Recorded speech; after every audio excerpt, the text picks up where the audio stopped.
Hotel लगायत त्यस्ता सुविधा सम्पन्न जस्तै कुनै पनि टाढाको पर्यटकहरू आयो भने हामीले चाहिँ पुरा त्यो हुन्छ नि बच्चामा दौडेको बेला पहिलाको याद टल्किरहेको छ होइन। बबाल छ आइस हेर्न सक्नुहुन्छ गाइस बबाल यस्तो छ आइस ए टप्ने छ भिडियो खालको किन दिएर हुन्छ है सस्तो के भइरहेछ यहाँनिर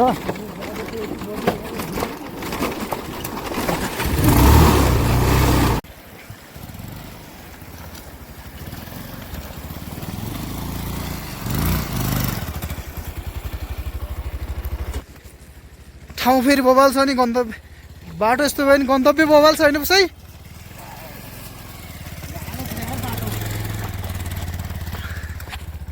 अब हामीलाई पुरै गुडी छ ए गाइस खच्चर होइन घोडा hello good morning guys new day with new vlog हजुरहरू सन्चै हुनुहुन्छ होला म पनि सन्चै नै छु आज हामी यसो भ्लग बनाउन गाउँदेखि यस्तो डाँडातिर जानु लागेको प्लिज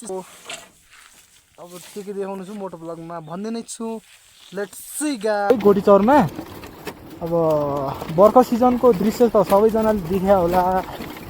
आज चाहिँ खासमा हामी अफ सिजनमा आछौँ कि घुम्न यता कस्तो लाग्छ तपाईँहरूले हेरेर यसो वाच गर्नु होला गोटीचौर यो जाडो सिजनमा आज खास गरी माघे सङ्क्रान्ति 1 गते यसो साथीभाइ मिलेर घुम्न आछौँ गोटीचौरतिर अब भ्लगमा अब जोडेर राख्नु होला हेर्दै जान बाटो देखाउँछौँ बाटोघाटो अफरोड निकै नै छ अनि बाइक चलाउने यात्रीहरूलाई निकै कठिन पनि हुने परिस्थिति छ त्यही कारण घुम्न आउनेहरूले अलि ध्यान दिएर ध्यानपूर्वक मातेर अलि जाँडक्सी नखाएर राम्रोसँग बाइक साइक चलाउनु होला भन्ने हाम्रो आग्रह यही छ ल बिस्तारै बिस्तारै भ्लग हेर्दै जाऊँ ल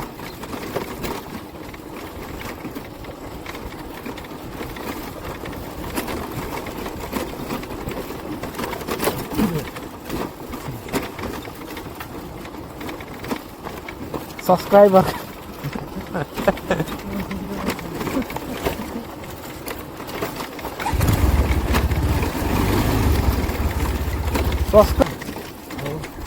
पत्थर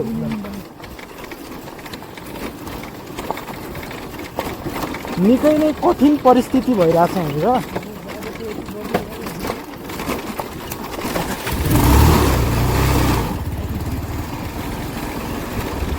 अफ रोडमा त्यही पनि तिर्पल रोड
पनि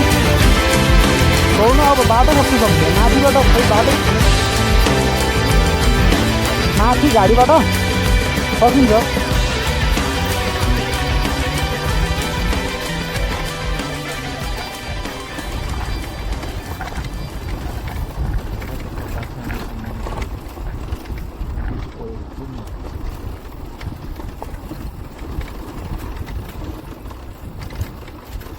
फाइनली हामी यहाँ भेडा फारम गोटीचौरमा पुगिसकेका छौँ। कृषि अनुसन्धान केन्द्र एउटा जुम्लाको गोटीचौरमा पनि रहेको छ।